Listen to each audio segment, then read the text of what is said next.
بوتل ہو اور بغداد کا پیمانہ بے خود کیے دیتے ہیں، بے خود کیے دیتے ہیں۔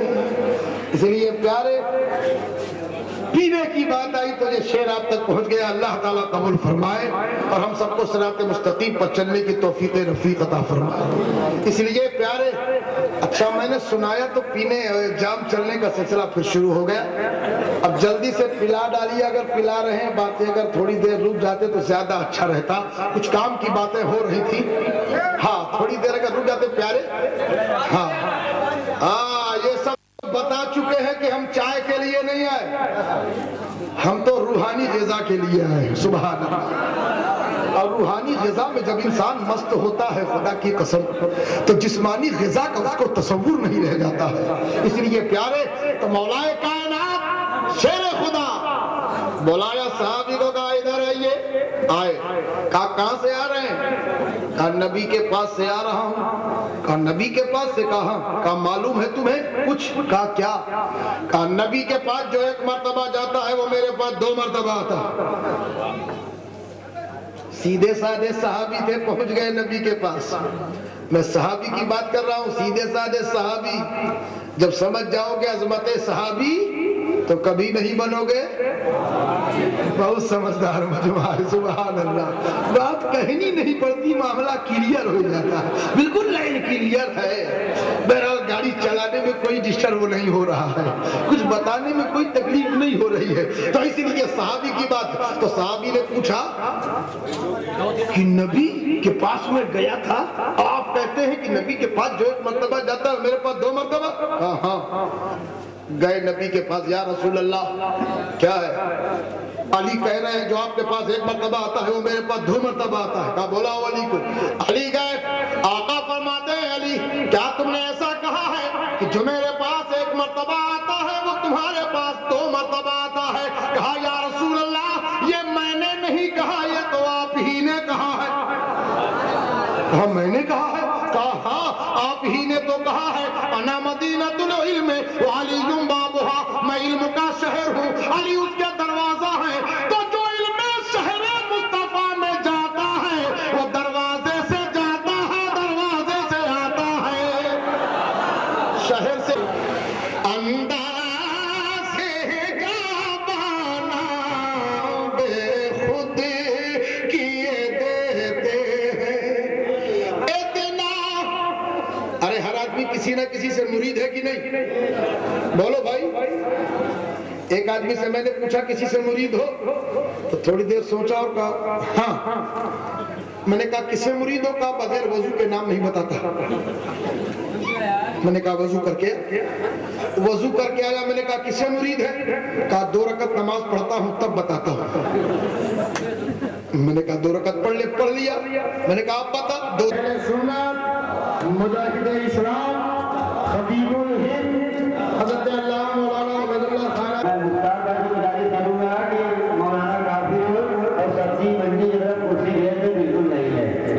ابھی انشاءاللہ حضرت آسمان نہیں ہوتی سنت دے جو کربلا والے، سنت دے جو کربلا والے، مسجدوں میں اذان نہیں ہوتی۔ اس لیے پیارے پیغام حسین کانفرنس زندہ باد۔ جن لوگوں نے اس میں شرکت کی ہے، جتنے لوگ یہاں سے باہر تک موجود ہیں، مولا سب کے رزق میں، عمر میں، اولاد میں، کاروبار میں، ایمان میں، عمل میں ترقی اور برکتیں عطا فرمائے، رحمتوں کا نزول فرمائے، اس کانفرنس کو کامیاب فرمائے۔ میرے بعد دنیا سنیت کا وہ عظیم خطیب خدا کی قسم ہے کہ جب بولتے ہیں تو معلوم ہوتا ہے بالکل پھولوں کی کرتے ہیں۔ تمام دانشوران قوم ملت اس بات سے اچھی طرح واقف ہیں جہاں پر لوگ اردو ادب کو بھولا چکے ہو، اگر مجاہد اسلام کے تقریر سن لے تو زندگی پیدا ہوگا۔ سبحان اللہ۔ اس لیے پیارے بلاغت چھوڑتی ہے ان کے اندازے تکلم پر، بلاغت چھوڑتی ہے ان کے اندازے تکلم پر، لبے اعجاز پر ان کی فصاحت ناز کرتی ہے. حضرات محترم بلاغت کے جو بتا رہے تھے قوم کے شاعر صفت نوجوانوں کو کہ ہر لفظ جو دل سے ہٹا بھی سکتے ہیں وہ دل میں طیبہ کا نقشہ بنا بھی سکتے ہیں. ارے وہ دل میں طیبہ کا نقشہ بنا بھی سکتے ہیں. ارے وہی رسول نے بھیجا ہے وہی رسول مدینہ بلا بھی سکتے ہیں. اور میرے مجاہد ملت سے مسئلہ ذرا بولو سبحان اللہ, ذرا مسئلہ کے بولو سبحان اللہ, کہ میرے مجاہد ملت سے مسئلہ تم وہ ہتھکڑی کو کھلونا بنا بھی سکتے ہیں اور اویس کرنی کو مانا کر تشدیو تم کو وہ شب برات کا حلوہ کھلا بھی سکتے ہیں. اویس کرنی کو مانا کر تشدیو تم کو وہ شب برات کا حلوہ کھلا بھی سکتے ہیں. اور جو احانت نبی میں آئے بائے شائع کرتے ہیں وہ تو نظمی ہے جو آئے بائے بائے کرتے ہیں. کیسے بھروسہ ہو ان نظمی وہابی پر, ارے کالا کوا کھاتے ہیں کائے کائے کرتے ہیں. حضرات جب اس نے کالا کوا کھا لیا اس کے پیٹ میں ہوا جب شروع آیا میرے پاس کہا ہے تسلیم القادری, ارے جب سے میں نے کالا کوا کھایا ہے میرے پیٹ میں درد شروع ہو گیا ہے, اس کی دوا ملے گی تو کہاں ملے گی. میں نے کہا ابے نادر ہمیں اس کی دوا دنیا کے کوئی ایسے طبیب, کوئی ایسے حکیم, کوئی ایسے انجینئر, کوئی ایسے پروفیسر نہیں ہے جو بتا سکے. اس کی دوا میرے دل کو ایک ہی جگہ ملے گی. سبحان اللہ, ذرا مچل کے بولو سبحان اللہ. میں نے اسے کہا اس کی دوا نہ چمبا میں ملے گی نہ چمبیلے میں ملے گی, جو خوشبو رضا کے حویلی میں ملے گی. اور جو درد ہو رہا ہے تمہیں کباب کھا کر کبے کا, ارے اس درد کی دوا تو بریلی میں ملے گی. اور اب تک جو مستند ہے وہ سکہ رضا کا ہے, اب تک جو مستند ہے وہ سکہ رضا کا ہے. علم و ادب میں آج بھی چرچا رضا کا ہے.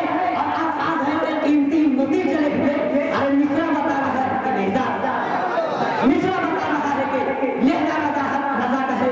آئیے پھر حضرت حسان بن ثابت رضی اللہ تعالیٰ عنہ کی سنت پر عمل کرتے ہوئے میں رسول شورا کو آواز دوں جو ہدیہ انعام کی سوالات لے کر آئیں گے اور ہم سب کو عام تصور میں روضہ رسول صلی اللہ تعالیٰ علیہ وسلم میں زیارت کرائیں گے.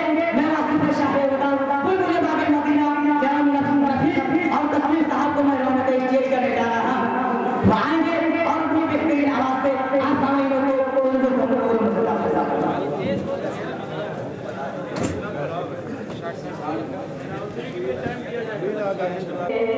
حسینا جسر کو کٹانے چلے کٹانے چلے,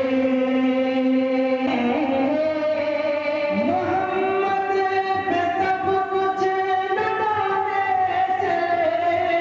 حسینا جسر کو کٹانے چلے, جو بچپن میں نانا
الفاتحة لروح النبي صلى الله عليه وسلم.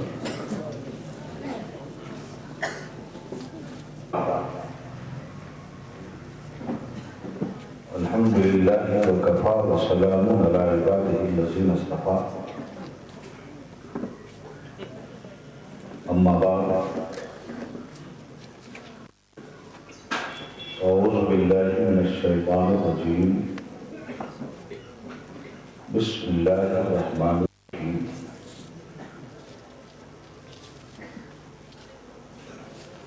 اهدنا الصراط المستقيم صراط الذين أنعمت عليهم غير المغضوب عليهم ولا الضالين. صدق الله العلي العظيم.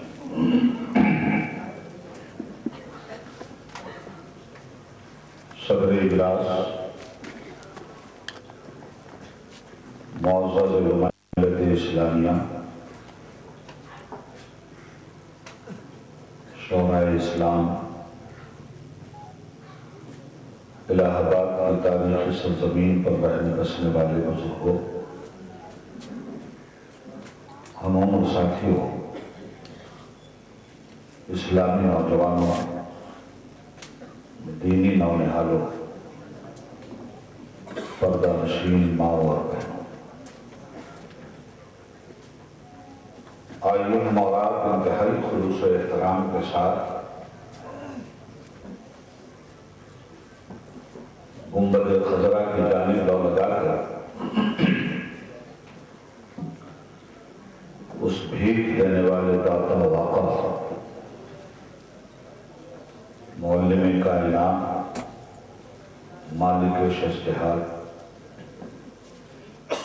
احمد مجتبیٰ، کملی والے مصطفیٰ جناب محمد رسول اللہ صلی اللہ علیہ وآلہ وسلم کے حضور ہدیہ درود و سلام پیش کرنے کی سعادتیں حاصل کریں۔ بآواز بلند پڑھیے اللہم صلی علی سیدنا و مولانا محمد معدن الجود والکرم و آلہ و صحبہ و بارک وسلم۔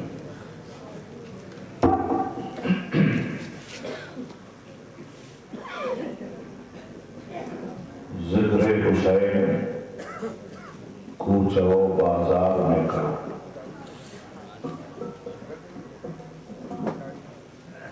ذکر حسین کوچ و بازار میں کرو، انسانیت پر فرض ہے تشہیر کربلا۔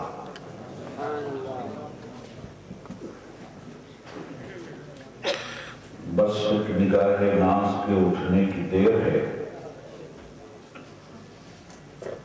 بس ایک نگاہ ناز کے اٹھنے کی دیر ہے، دم بھر میں حر بناتی ہے تاثیر کربلا۔ بس ایک نگاہ ناز کے اٹھنے کی دیر ہے، دم بھر میں حر بناتی ہے تاثیر کربلا، اور بہنے تو گرم ریت پر اصغر کا خون حسین، بہنے تو گرم ریت پر اصغر کا خون حسین، اس خون سے لکھی جائے گی تفسیر کربلا۔ محترم سامعین بس آج کا یہ عظیم الشان اجلاس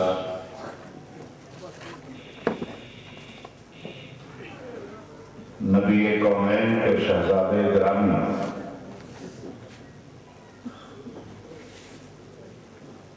امام معصوم و مظلوم سیدنا حسین علیہ جدہ علیہ السلام کے نام سے منسوب ہے۔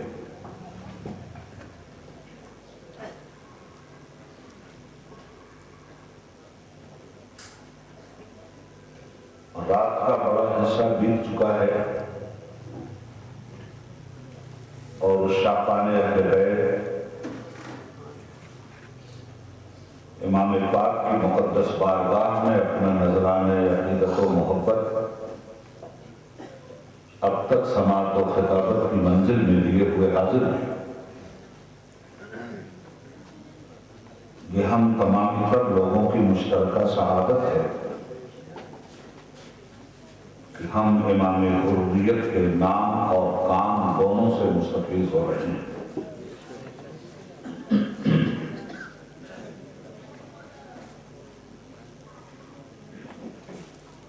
دنیا میں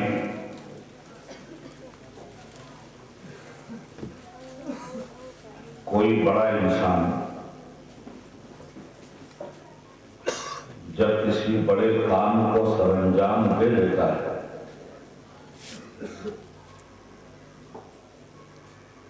تو اس کے عظیم الشان کارنامے پر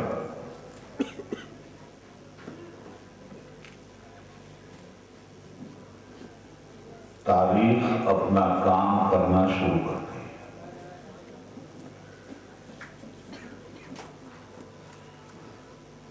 دنیا میں تاریخی شخصیات وہی بنتی ہیں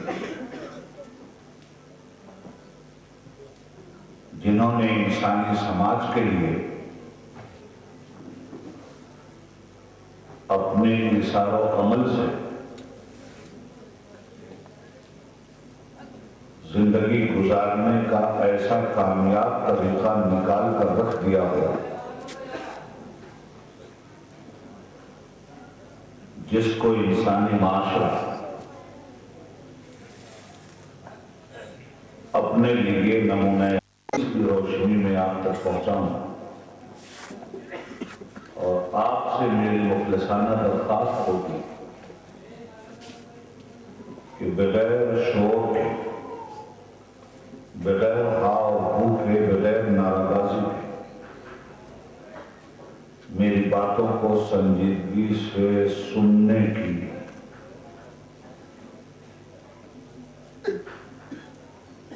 منزلوں سے گزریں گے، اس لیے کہ برق حنا پہ لکھتا ہوں میں درد دل کی بات، برق حنا پہ لکھتا ہوں میں درد دل کی بات، شاید کہ رفتہ رفتہ لگے دل ربا کے ہاتھ۔ جس تاریخ کی داستان کو ہم سنانے جا رہے ہیں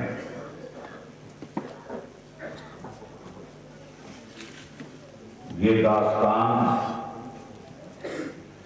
نہ تو فرضی افسانوں کی روش پہ لکھی گئی داستان ہے، نہ ہی ڈراموں اور قصوں سے بھری ہوئی کہانی۔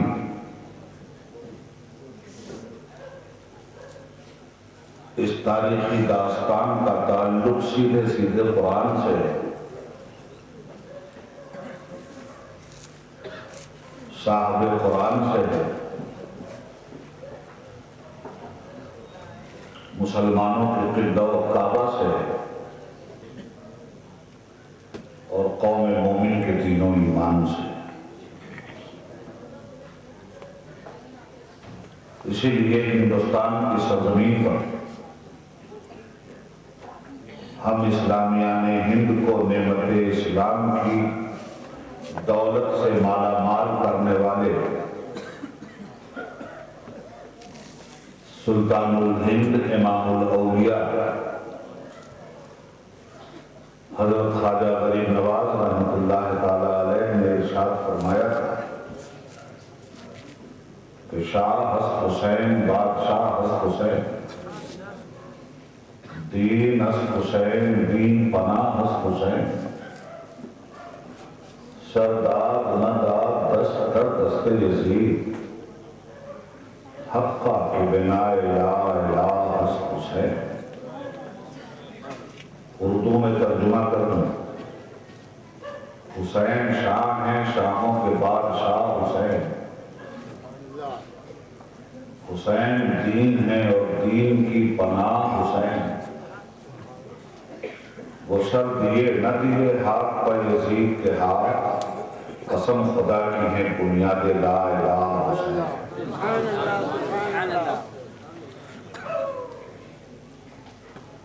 دنیا کی ہر تاریخی شخصیت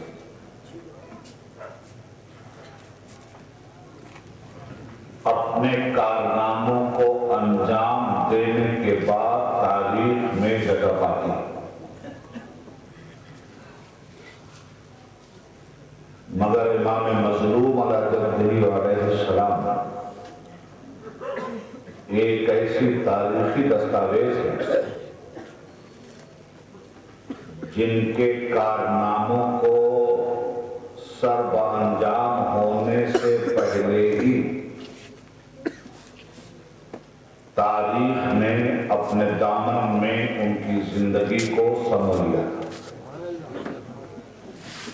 میں بہت گہری باتیں کہنے جا رہا ہوں اور آپ سے گزارش کروں گا کہ تھوڑا سا دل دماغ میرے ساتھ آپ اپنا لگائیں گے تو زیادہ باتیں آپ کی سمجھ میں آئیں گی۔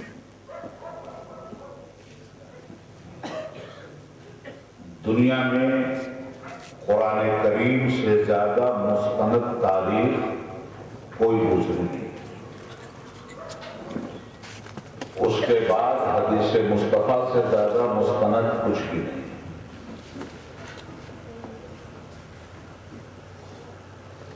تاریخ میں اور حدیث میں جب ٹکراؤ ہو تو ہم تاریخ کو مسترد کر دیتے ہیں، تاریخ میں اور قرآن میں جب ٹکراؤ ہو تب ہم تاریخ کو مسترد کر دیتے ہیں۔ قرآن کچھ کہہ رہا ہو اور اسی بات کو تاریخ دوسرے انداز سے بیان کر رہی ہو تو ہم تاریخ کی سندوں کا اعتبار نہیں کرتے، قرآن کی سند کا اعتبار کرتے ہیں۔ تاریخ کچھ بول رہی ہو، پیغمبر کچھ بول رہے ہوں تو اس وقت تاریخ ہمارے نزدیک مستند نہیں ہوگی، حدیث مصطفیٰ ہمارے نزدیک مستند ہوگی۔ یہ کسی بھی بات کے جرح و تعدیل کا آپ اپنے سامنے رکھ لیجئے تو امام کے فضائل بھی آپ کی سمجھ میں آئیں گے اور امام پر گزرے ہوئے مسائل کو بھی آپ سمجھ سکیں گے۔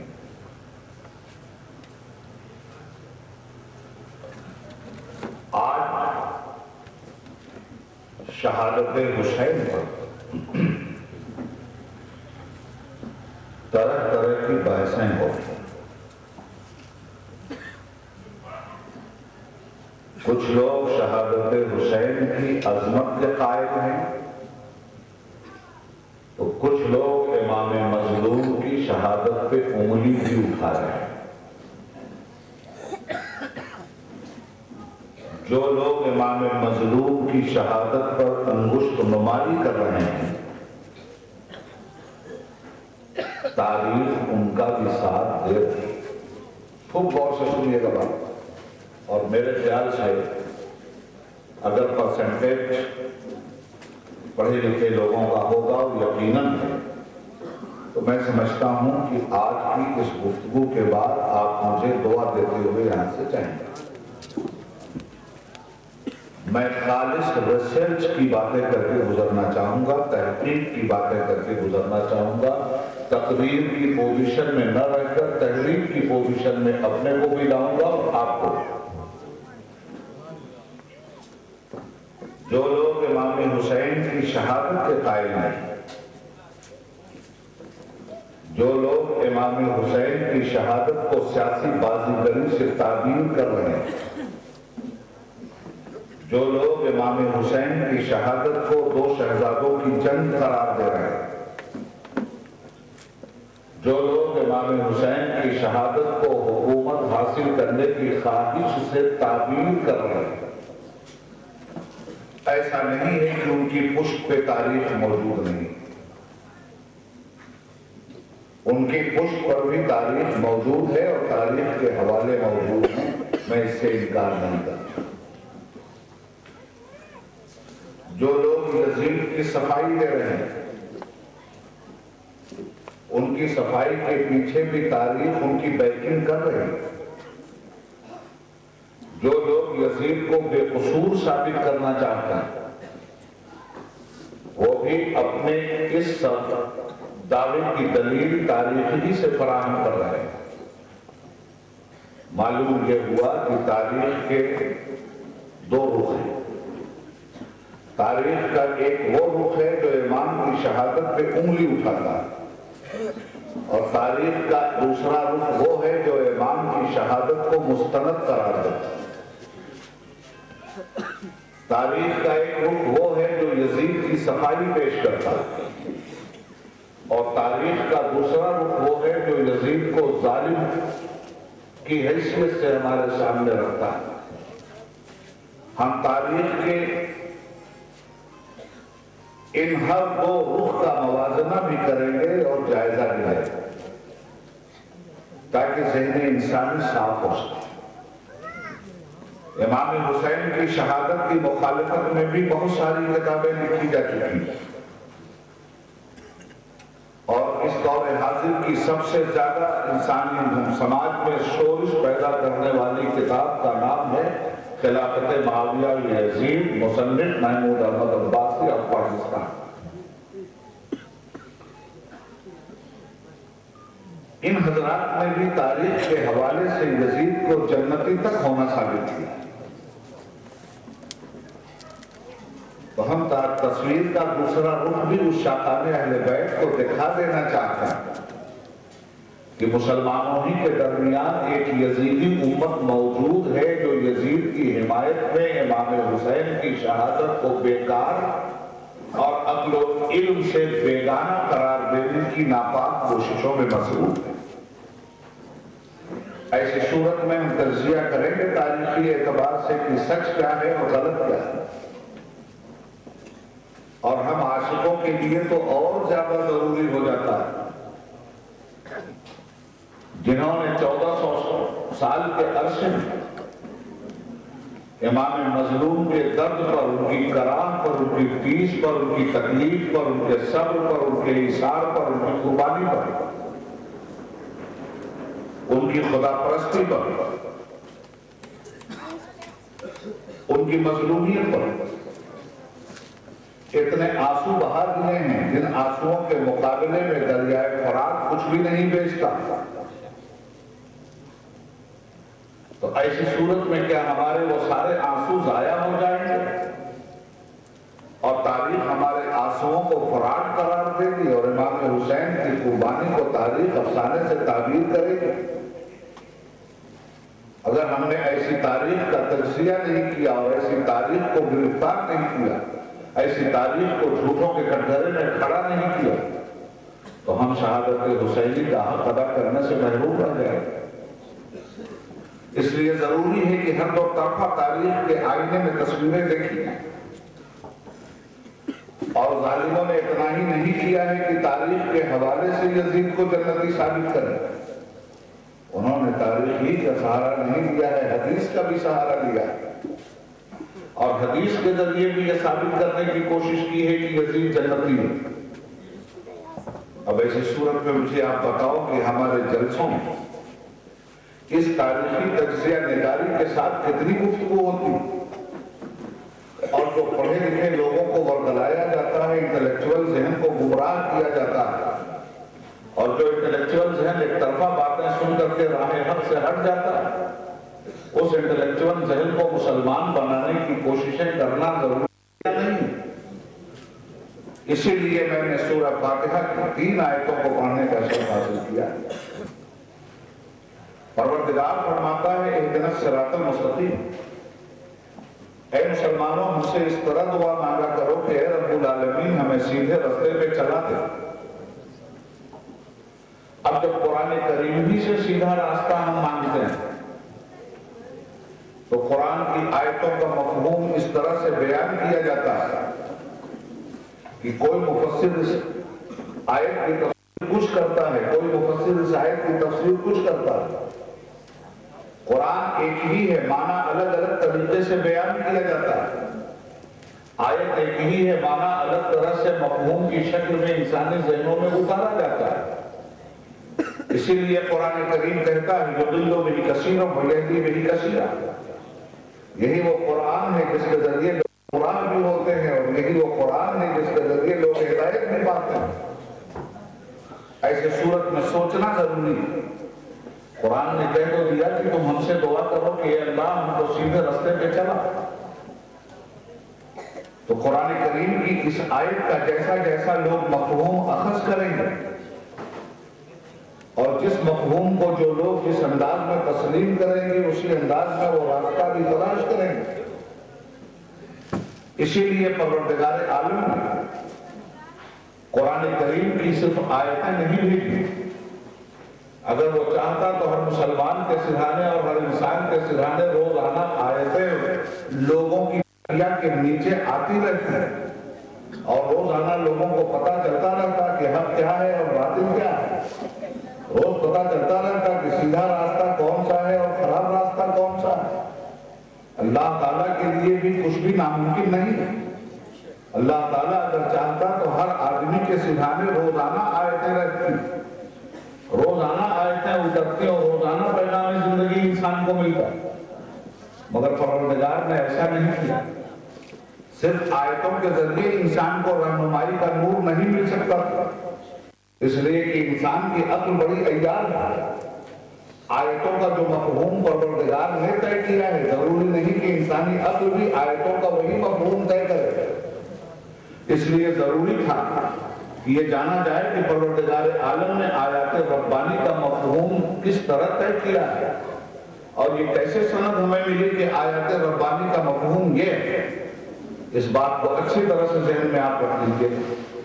اسی لیے قرآن کریم دوسری آیت میں کہتا ہے صراط الذین انعمت علیہم، راستہ ان کا مانگو جن پر اللہ تعالیٰ نے انعام کیا، اور غیر المغضوب علیہم ولا الضالین، ان کے راستوں سے اللہ کی پناہ مانگو جو غضب الہی میں گرفتار ہو کر ہمیشہ کے لیے تباہ و برباد کر دیے گئے۔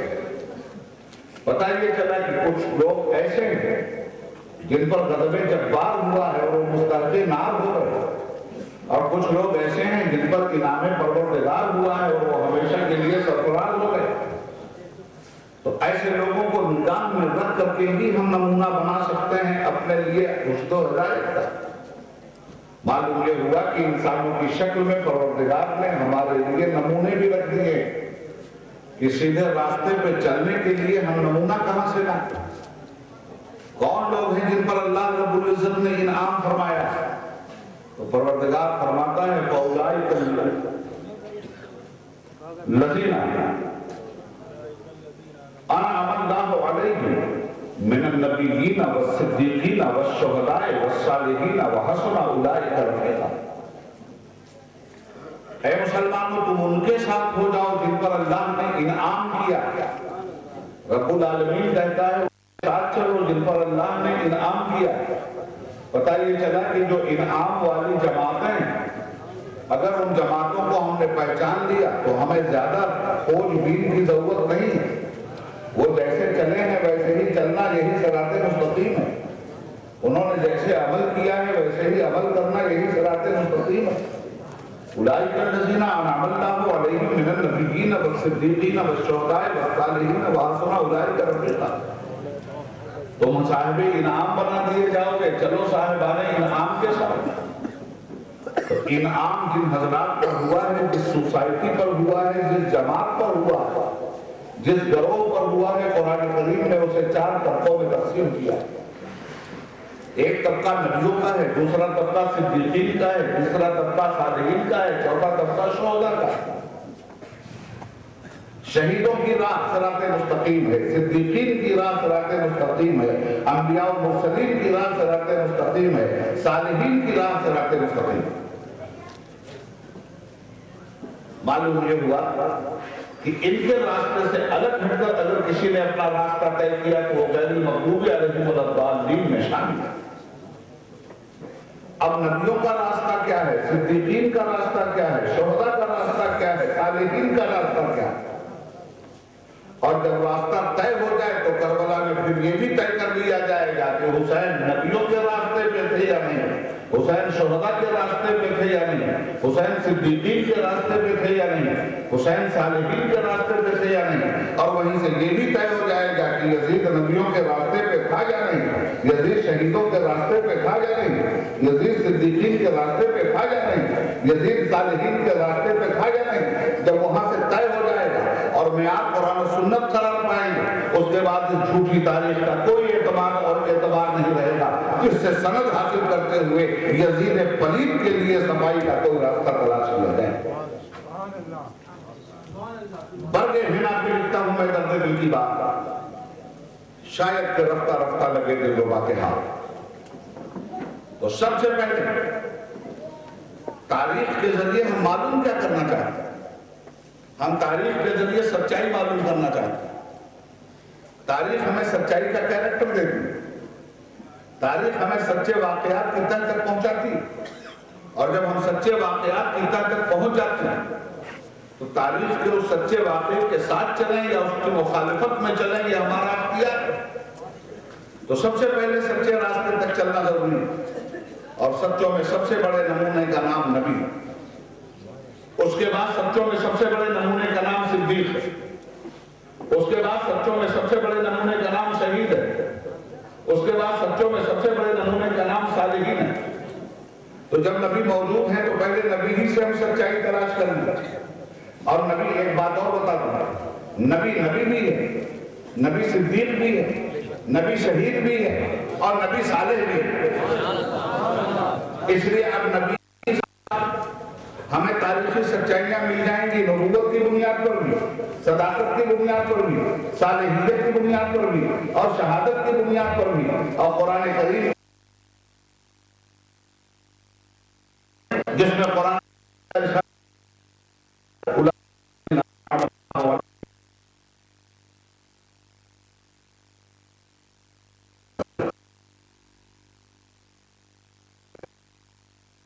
میں نہیں چاہتا کہ میں آپ کو ہاں ہوں میں مبتلا ہوں، میں چاہتا ہوں کہ ایسی بحث ہو جائے جو کالجوں میں ہوتی ہو، ہم ایک ایسی بحث کر کے اٹھیں جو یونیورسٹیوں میں ہوتی ہو، ہم ایک ایسی بحث کر کے اٹھیں جو طالب علم پروفیسروں میں ہوتی ہو، ہم ڈیبیٹ کی منزل سے گزرے، ہم امام حسین کی صرف عقیدت ان کو سلام نہیں کرتے۔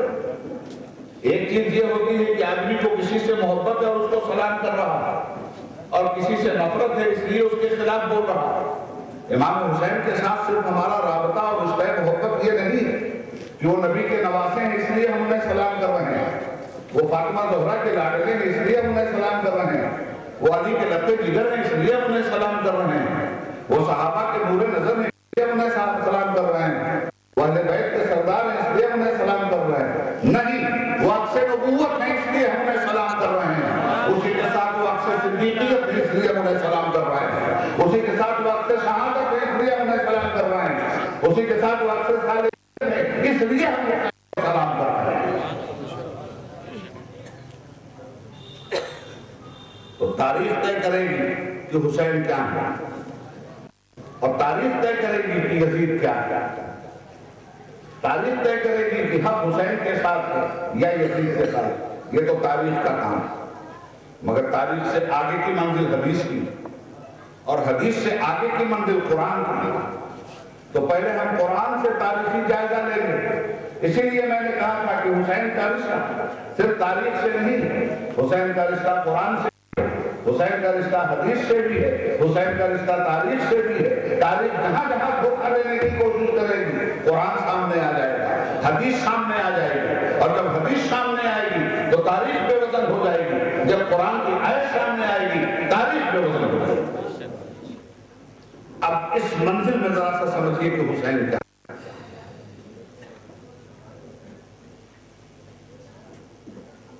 سب سے پہلا وجود آدمی کا دعویٰ ہے کہ حسین اہل بیت ہے. میری تقریر فضائل اور مسائل دونوں پہ مشترکہ آگے بڑھے گا. سب سے پہلے طے کیجیے کہ حسین ہے کیا. تو میرا دعویٰ سب سے پہلے یہ ہے کہ حسین اہل بیت مصطفیٰ. اہل بیت مصطفیٰ ہونے میں تاریخ کیا کہہ رہی ہے، قرآن کیا کہہ رہا ہے، حدیث کیا کہہ رہا ہے. تو سب سے پہلے ہم قرآن کی بات کریں گے کہ اہل بیت مصطفیٰ کے لیے قرآن کیا کہہ رہا ہے، اور قرآن کی روشنی میں امام حسین کیسے اہل بیت مصطفیٰ. میں اس ضمن میں قرآن کریم کی 2 آیتوں کو پڑھنے کا شرف حاصل کروں گا. ایک آیت میں اللہ رب العزت فرماتا ہے انما یرید اللہ لیذھب عنکم الرجس اہل البیت ویطہرکم تطہیرا. اے میرے نبی، قدرت نے ارادہ کر لیا کہ تمہارے اہل بیت خوب پاک کر دے ہر نجاست سے. غور سے سننا، کوئی ہاہو نہیں ہوگی. What is the اہل بیت؟ گھر والے. گھر والے کون؟ تو پہلے تو اہل بیت مصطفیٰ کے بارے میں عقیدہ قرآن ہمیں کیا دے رہا ہے کہ جو اہل بیت مصطفیٰ ہیں وہ ہر نجاست سے پاک ہیں. جو مصطفیٰ کے اہل بیت ہیں وہ ہر گناہ سے پاک ہیں. قرآن اپنی زبان میں بول رہا ہے انما یرید اللہ لیذھب عنکم الرجس اہل البیت ویطہرکم تطہیرا. اللہ نے ارادہ کر لیا ہے کہ مصطفیٰ کے اہل بیت کو ہر طرح کی نجاست سے دور رکھ کے خوب پاک صاف اور ستھرا کر دے. آیت کے مفہوم پر کسی بھی طبقے اور کسی بھی مکتبے فکر کے عالم کا کوئی اختلاف نہیں. قرآن کریم کی دوسری آیت کی طرف آئیے سورہ عمران میں. پروردگار فرماتا ہے قل تعالوا ندعو ابناءنا وابناءکم وانفسنا وانفسکم ثم نطہر فنجعل لعنۃ اللہ علی الکاذبین. اے مصطفیٰ، نجران کے عیسائی تم سے مناظرہ کرنے کے لیے آئے ہیں اور اس بات کو تم سے مناظرہ کرنا چاہتے ہیں. ان کا دعویٰ ہے کہ باپ بیٹا روح خود سے مل کر خدا بنتا ہے. ان کا دعویٰ ہے کہ تم پیغمبر نہیں ہو. ان کا دعویٰ ہے کہ قرآن الہامی کتاب نہیں ہے. وہ عقل کے ذریعے تم سے بحث کرنے آئے ہیں، وہ علم کے ذریعے تم سے بحث کرنے آئے ہیں. مگر میرے رسول، علم اور عقل کے ذریعے فیصلے نہیں ہوتے. زبان سے نہیں ہارتی، تقریر سے نہیں شکست کھاتی، قلم سے نہیں ہارتا. بحثیں زندگی بھر ہوں گی، فیصلہ نہیں ہوگا. میں نبی چاہتا ہوں کہ آج اس بات پہ فیصلہ ہوگا. اس لیے اے میرے مصطفیٰ، مناظرے کا راستہ مت اختیار کیجیے، مباہلے کا راستہ اختیار کیجیے. واٹ از دا مباہلہ؟ یہ مباہلہ کیا ہے؟ تب آیت مباہلہ اس مباہلے کی توضیح بھی کر رہی ہے، تشریح بھی کر رہی ہے. آیت مباہلہ بول رہی ہے کہ نبی پاک کو حکم ہوتا ہے اللہ کا، قل، اے نبی ان سے کہیے. کس سے کہیے؟ نجران کے عیسائیوں سے. ملک یمن میں ایک جگہ تھی جس کا نام تھا نجران. نجران میں بہت بڑا پوچھک تھا، بہت بڑا پادری تھا، بہت بڑا فادر آف دا چرچ تھا. بڑے پڑھے لکھے عیسائی تھے اور ان کی عیسائیت کا لوہا پورے علاقے کے لوگ مانا کرتے تھے. انہوں نے سوچا کہ اسلام کو شکست دے دے، پیغمبر اسلام کو شکست دے دے، قرآن کا غلط ہونا ہم ثابت کر دے. وہ اپنے علم کی بنیاد پر پیغمبر اسلام سے بحث کرنے آئے تھے. تو میرے آقا کو حکم ہوا کہ مصطفیٰ بحث مت کرو، ان سے مناظرہ مت کرو، ان سے مباہلہ کرو. تو مباہلہ کیا ہے؟ قل تعالوا ندعو ابناءنا وابناءکم. اے نبی، ان عیسائیوں سے کہیے کہ تم اپنے بیٹوں کو لے کر آ جاؤ میدان میں میں اپنے بیٹوں کو لے کر آ رہا ہوں میدان. کل تعالوا ندعو ابناءنا وابناءکم ونساءنا ونساءکم.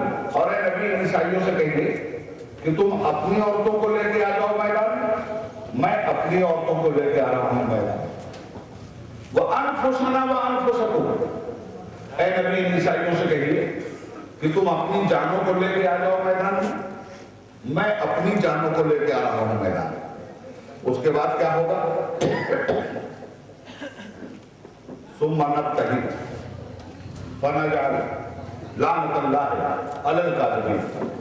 پھر اس کے بعد عیسائیوں کی بھی جانیں ہاتھ اٹھائے خدا کی بارگاہ میں اور مصطفیٰ کی جان بھی ہاتھ اٹھائے خدا کی بارگاہ میں.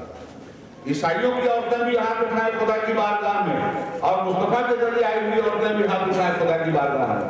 عیسائیوں کے بیٹے بھی ہاتھ اٹھائے خدا کی بارگاہ میں اور مصطفیٰ کے بیٹے بھی ہاتھ اٹھائے خدا کی بارگاہ میں اور دونوں ایک دعا کریں. ایک پروردگار ہم دونوں میں جو جھوٹا ہو اس کو ہلاک کریں. دنیا بھر کی بحث کی ضرورت کیا ہے؟ دونوں خدا سے ایک دعا کرو. پروردگار ہم میں جو غلط ہو جو جھوٹا ہو اس کو غلط کر. پروردگار کہتا ہے تمہارے ہاتھ اٹھاتے ہوئے دیر نہیں لگے گی میرا فیصلہ آ جائے گا. جب مصطفیٰ نے دعوت مباہلہ دیا نجران کے عیسائیوں کو تو نجران کے عیسائی دعوت مباہلہ پہ تیار ہو گئے. وہ میدان میں آئے. میرے مصطفیٰ بھی میدان میں آئے. حکم ربانی تھا اپنے بیٹوں کو لے کے آنا. تو نبی کا بیٹا کہاں تھا جو لا کے؟ اب یہی منزل ہے سمجھنے کی. حسین ہے کیا؟ اپنے بیٹوں کو لے کے آؤ. تو نبی کا بیٹا تو تھا نہیں. نبی کے بیٹے تھے حضرت ابراہیم. عالم سے وہ سبھی میں انتقال ہو گیا اور قرآن نے کہہ دیا ما کان محمد ابا احد من رجالکم ولکن رسول اللہ و خاتم النبیین وکان اللہ بکل شیء علیما. میرے محمد صلی اللہ علیہ وسلم مردوں میں سے کسی کے باپ نہیں. کوئی بھی ایسا مرد نہیں جس کے باپ کو مصطفیٰ. عورت کے باپ ہیں مصطفیٰ. سیدہ فاطمہ کے باپ ہیں مصطفیٰ مگر کسی مرد کے باپ نہیں. غور سے سننا بھائی. اچھا مجھ سے ایک بات اور طے کر لیجیے آپ کہ میں روایتی تقریر کروں یا اسی طرح کی گفتگو کروں. آپ سنیں میں آپ سے پوچھنا چاہتا ہوں لیکن چوکا چھکا لگانا مجھے آتا ہے. ابھی 2 منٹ میں ہاں وہ ہو جائے گا ختم ہو جائے.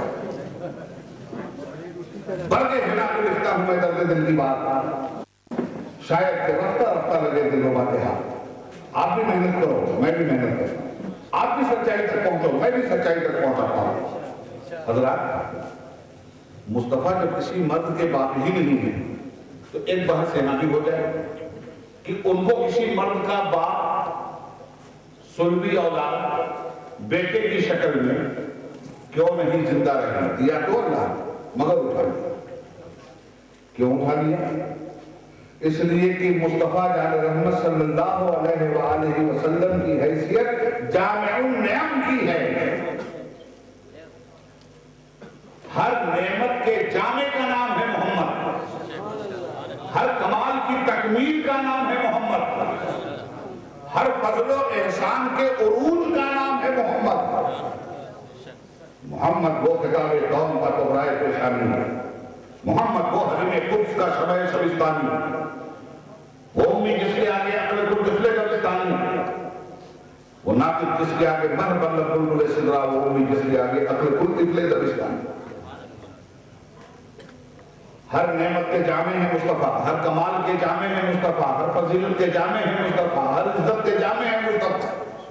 سارے نبیوں میں الگ الگ انفرادی حیثیت سے جو کمال تھا میرے مصطفیٰ کا کمال یہ ہے کہ ہر نبی کے الگ الگ کمالات کے جامع میرے مصطفیٰ اس دنیا میں آئے. حسن یوسف دم عیسیٰ ید بیضا داری انجخو بہمدارن تو تنہا داری.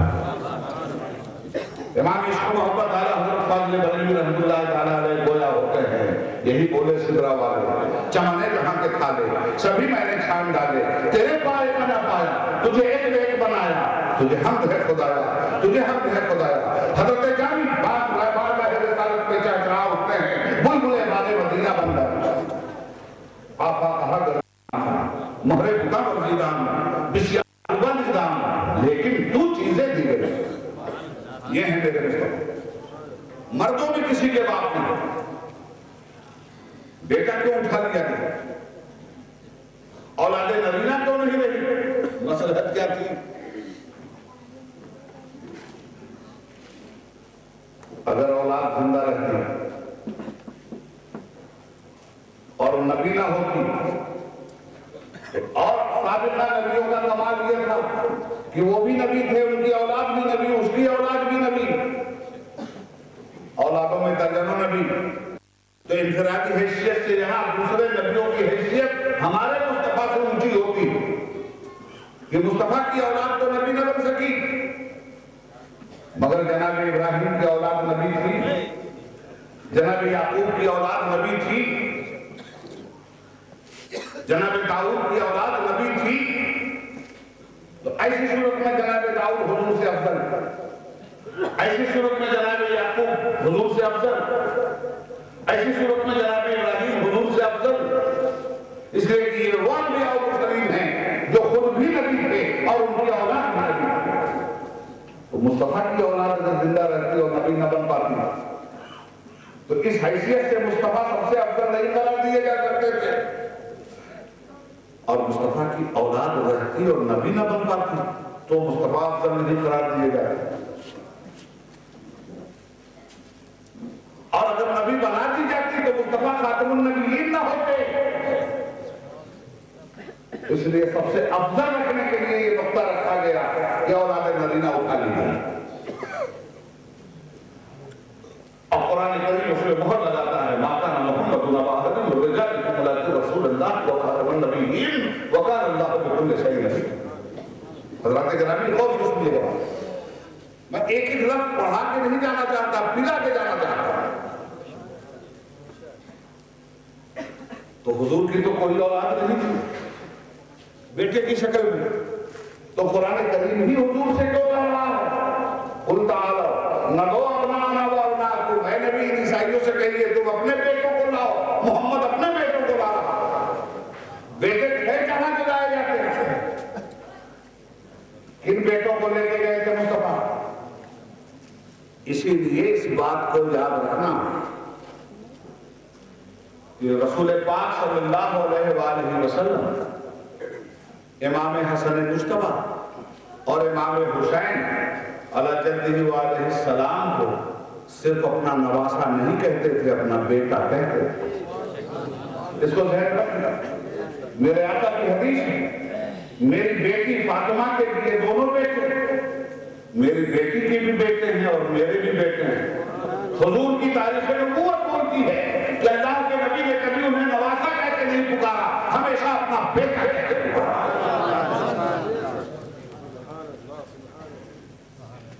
اور بیٹا کہنے پہ تصدیق قرآن میں نبی کو حکم دیا کہ اپنے بیٹوں کو لے کے آؤ میدان مبارزہ میں تو اگر نبی کے بیٹے یہ نہ قرار دیے جاتے تو قرآن کہتا ہے نبی میں نے تم سے اپنے بیٹوں کو لانے کے لیے کہا ہے تم نواسوں کو کہاں چلے آئے تو زبان نبوت بول رہی ہے کہ میرے حسنین صرف میرے نواسے نہیں ہیں میرے بیٹے پھر آقا صلی اللہ علیہ وآلہ وسلم فرماتے ہیں یہ میرے دو پھول ہیں دنیا یہ حسن اور حسین یہ میرے دو پھول ہیں دنیا میں جنہیں رسول چوما بھی کرتے تھے اور سونگا بھی کرتے تھے جنہیں رسول چوما بھی کرتے تھے اور سونگا بھی کرتے تھے اچھا مجھے ذرا بتاؤ کہ پھول کی اصل کیا ہے پھول میں جو مہک ہے یہ پھول کی نہیں ہے اس لیے یہ پھول اصل ہے ہی نہیں یہ پھول ہے جز اور اس جز کی اصل کچھ اور ہے جز کا نام ہے حسن اور حسین اصل کا نام ہے محمد مصطفیٰ ارے ایک درخت سے نہیں اس درخت کی ڈالی پہ اگر گلاب کے پھول کھل جائے تو پھول کی حیثیت تو جز کی ہے نا، اس پھول میں خوشبو تو پیڑ سے ہے نا، اس پھول میں خوشبو تو شجر سے ہے نا، شجر ہی نہیں ہوتا تو پھول کہاں سے آتا، پھول نہیں آتا تو خوشبو کہاں سے آتا، شجر نبوت کی ڈالی پہ جو پھول کھلے ہیں، ایک کا نام حسن ہے، دوسرے کا نام حسین ہے، اسی لیے امام العاشقین میرے اعلیٰ حضرت امام محمد رضا فاضل بریلوی رحمۃ اللہ تعالیٰ علیہ فرماتے ہیں، کیا بات رہا اس چمنستان کرم کی، زہرا ہے کلی جس میں حسین اور حسن پھول۔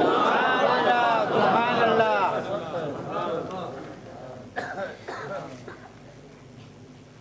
تو مصطفیٰ کی زبان نبوت بول رہی ہے کہ یہ میرے بیٹے ہیں، اور میدان مباہلہ میں اسلام کی صداقت، خدا کی وحدانیت، قرآن کا اعجاز اور نبی کی نبوت کو ثابت کرنے کے لیے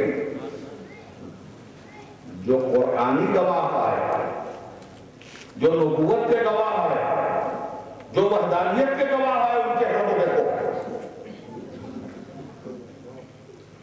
حسن اور حسین نبوت کے گواہ،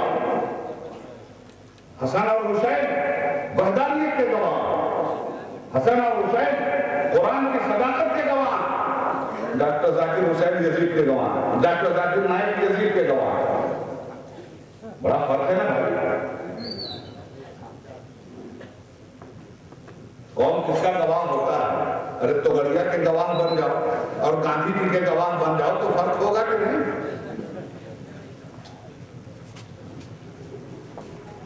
گواہوں پر نظر